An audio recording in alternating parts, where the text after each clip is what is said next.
O cânon do Antigo Testamento, ou seja, o reconhecimento dos textos sagrados pela comunidade de Israel, não foi um ato isolado em sua história, mas foi um processo longo e orgânico. Se nós considerarmos Moisés, que foi um autor fundacional, até Malaquias, nós podemos ter pelo menos 1000 anos de distanciamento. Moisés foi fundacional porque ele escreveu o Pentateuco. E qualquer texto que pretendesse ter prerrogativa divina, que não coadunasse ou que não estivesse em consonância com o espírito mosaico, não seria aceito pela comunidade de Israel. Porque o próprio Pentateuco ensina a comunidade de Israel a avaliar as profecias, a julgar os profetas.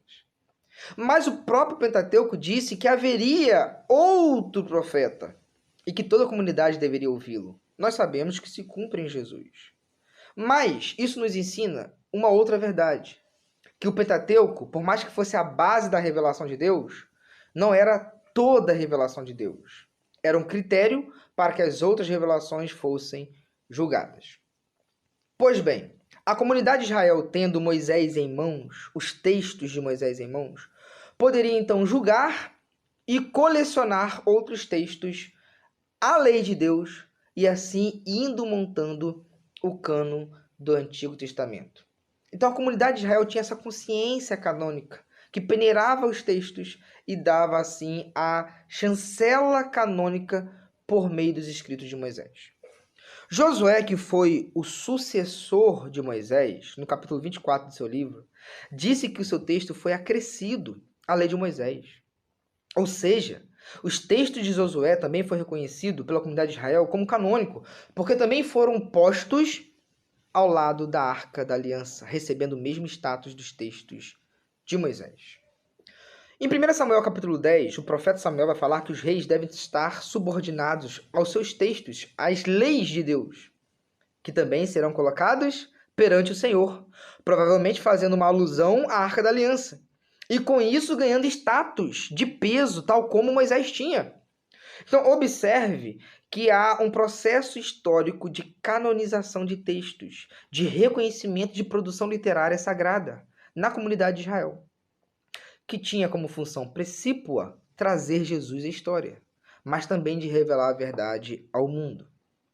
Vamos avançar um pouco. O profeta Daniel reconhece que Jeremias era portador da voz divina, porque ao estudar as profecias, foi por meio de Jeremias que Daniel entendeu que Judá ficaria debaixo do juízo de Deus por 7 décadas. Ezequiel, que também foi um outro profeta, citou Jó e Daniel, dando aos seus textos status sagrado.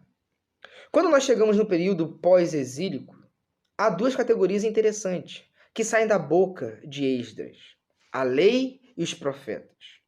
Ou seja, Esdras reconhecem que há textos sagrados, às quais o povo que retornou devem estar subordinados.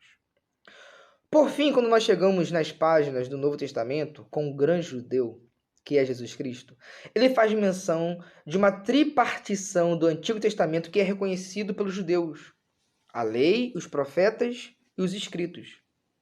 Jesus vai falar lei, profetas e salmos. Salmos provavelmente sendo uma sinédoque, uma figura de linguagem, que quer se referir ao todo pela parte.